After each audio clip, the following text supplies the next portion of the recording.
Na luta de Sofia contra Makoto, enquanto o abraçava com seus peitos, Sofia teria bloqueado a magia de vento do Makoto por um grande motivo, sabiam disso? Além disso, durante a luta, vendo o enorme poder de Makoto, mas sua técnica horrível, Sofia o chamaria de pervertido, embora tenha sido ela quem jogou ele nos seus próprios peitos. Porém, a coisa mais importante na minha opinião é que o Makoto aqui se comportou de maneira bem diferente do que o anime te mostra. Parece que um quinhão de coisas foram mudadas e algumas outras foram cortadas. Junto disso, aqui também é onde temos a bênção da deusa explicada, algo que hoje em dia muitas pessoas só sabem graças a algumas poucas explicações que o anime fornece ou aos vídeos que eu já trouxe aqui no canal. Então vamos lá falar sobre todo esse conteúdo cortado de Tsukimichi, mas antes disso, se inscreve aqui no canal se você não for inscrito ainda. A sua inscrição ajuda demais o meu trabalho e tem muita gente que me assiste e não é inscrito, e a sua inscrição de fato me apoia muito. Deixa o gostei também para apoiar o vídeo e agora vamos para o conteúdo. Vamos voltar para a primeira vez que Makoto foi invocado pela deusa, que acontece logo no fim da primeira temporada. Aqui, quando Makoto foi convocado para o campo de batalha sem explicação alguma, ele não chegaria sofrendo um grande ataque da Sofia, muito pelo contrário, ele chegou em paz. Makoto, ao chegar, teve tempo de analisar o seu entorno.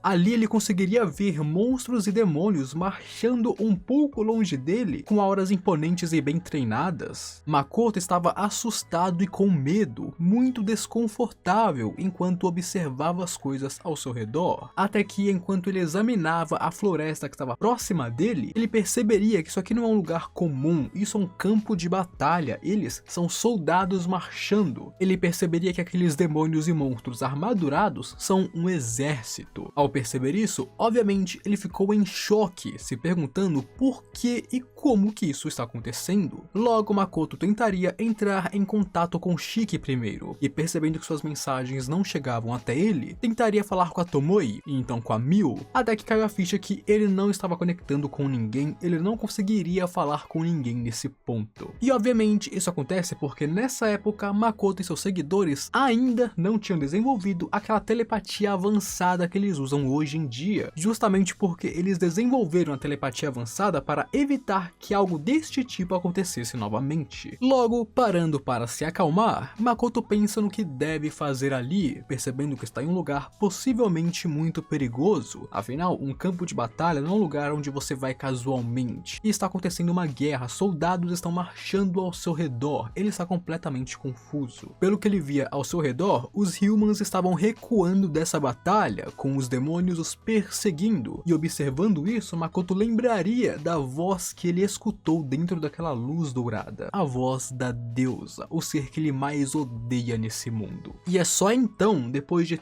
todo esse tempo que ele já está ali, que então chegariam Sofia e Lancer, com Sofia chegando por trás dele escondida. Aqui a Sofia foi furtiva de propósito, ela se escondeu para apunhalar Makoto pelas costas sem que ele percebesse. Aqui a primeira coisa que Makoto perceberia seria a sede de sangue de Lancer, e ao sentir a forte presença do dragão, Makoto se lembraria de sua antiga professora na Terra, pensando que ele sempre se mantinha afastado de pessoas com presenças como essa, porque normalmente se você consegue emitir tal presença, você não é boa coisa pro Makoto. A primeira reação do Makoto ao ver isso foi correr para o Asora. Primeiramente não porque ele estava com medo, mas cauteloso. Ele foi jogado em um lugar desconhecido, em um campo de batalha pela deusa do nada. Ele não sabia o que estava acontecendo ali, não sabia a situação e os perigos que o aguardavam. Então o primeiro pensamento dele foi voltar para o Asora. Mas então ele percebeu que não poderia permitir essa pessoa na sua frente entrar no Asora atrás dele, tendo em mente que demora uns 30 segundos para abrir um portão da névoa, então 30 segundos para o fechar. Se o Makoto abrisse um e entrasse, até o tempo de fechar,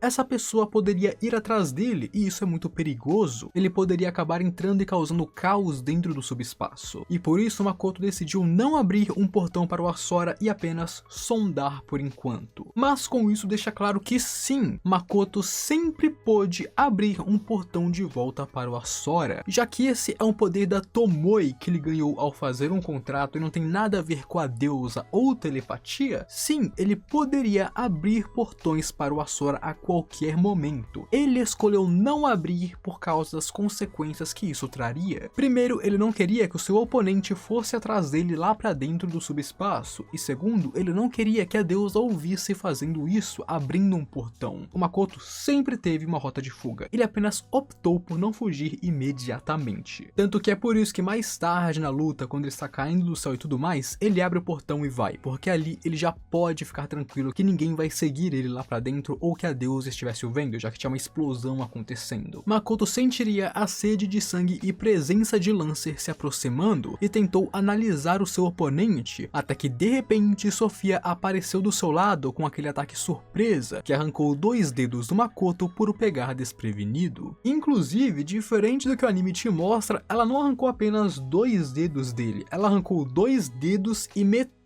do terceiro, ou seja, Makoto em um ataque perdeu metade dos seus dedos, ficando apenas com 2,5. A única coisa que ele podia fazer agora era o hang loose. Makoto aqui ficaria extremamente irritado e meio confuso de início, irritado com a deusa tendo jogado nesse lugar do nada, e confuso sobre o que fazer a partir de agora, não sabendo se conseguiria pedir ajuda para os Humans e sem poder escapar para o subespaço. Porém, depois de pensar um tempo, Makoto decidiu o mais simples: se livrar de Sofia e Lancer para poder entrar no subespaço sem ser seguido. Para poder sair dali rapidamente, ele teria que se livrar deles, e ele começa isso com um ataque com Bridges. Mas um ponto bem legal a se ressaltar aqui é que Makoto pensou sobre os Humans que estavam próximos a ele, mas ele optou por ignorar e não se importar com eles, dizendo que se houver vítimas, que eles culpem a deusa. Ou seja, Makoto sabia que os seus ataques poderiam sim matar todo mundo que está ao seu redor, mas ele não se importou, dizendo que se acontecer, a culpa é da deusa, ela que me jogou aqui. Quanto à luta, foi bem igual ao anime, mas eu achei um pouco mais emocionante. Achei que houveram mais trocas legais e tudo mais, um pouco mais de ação. O anime foi muito bom, não nego, mas eu achei que na light novel, pelo menos a descrição das coisas ficou um pouco mais intensa a batalha. Também temos uma parte onde Makoto chegou a pensar que Sofia e Lancer pudessem ser os heróis, até mudar de ideia porque se fossem heróis não estariam com os demônios. Sofia, por outro lado, comentava que Makoto não tem habilidades, não sabe se movimentar e é patético lutando, mas sua durabilidade e reflexos, junto com seu poder mágico, são incríveis e estão em níveis próprios. E em seguida ela o chamaria de pervertido. Sim, meus amigos, a Sofia do nada chamou Makoto de pervertido, mas isso acontece porque ela não chamou ele de pervertido no sentido de que ele é tarado, ela chamou no outro sentido, e pervertido em inglês, no caso pervert, tem um outro significado além de tarado, que seria meio que um cara estranho, um cara diferente, uma aberração, algo do tipo. Eu não lembro exatamente a definição, mas pervert tem outro significado além de tarado, e ela chamou ele assim por causa desse outro significado. Mas, na verdade, a análise de Sofia sobre Makoto não está errada. Makoto, de fato, é alguém incrivelmente habilidoso no arco e flecha, assim como tem uma enorme reserva mágica, e obviamente tem a vantagem de falar a língua das áreas, podendo assim formular feitiços incríveis, criar novos feitiços e ser um mago muito poderoso. Porém, fora isso, o Makoto de fato não sabe como lutar praticamente. Os movimentos dele não são tão bons assim, são amadores. Ele não tem técnica direito. Basicamente, o Makoto não é um lutador. Então, de fato, se você considerar a luta dele, Sofia está certa. Ele é meio patético nessa questão. Mesmo hoje em dia, embora Makoto esteja muito melhor do que no passado, não podemos esquecer que as poucas vezes que nós vimos ele lutando, ou ele estava a longas distâncias com seu arco, ou ele estava usando aquela armadura de mana, onde essa armadura é tão poderosa que compensa a falta de técnica. O poder bruto é tão grande que ele não precisa saber técnicas elaboradas,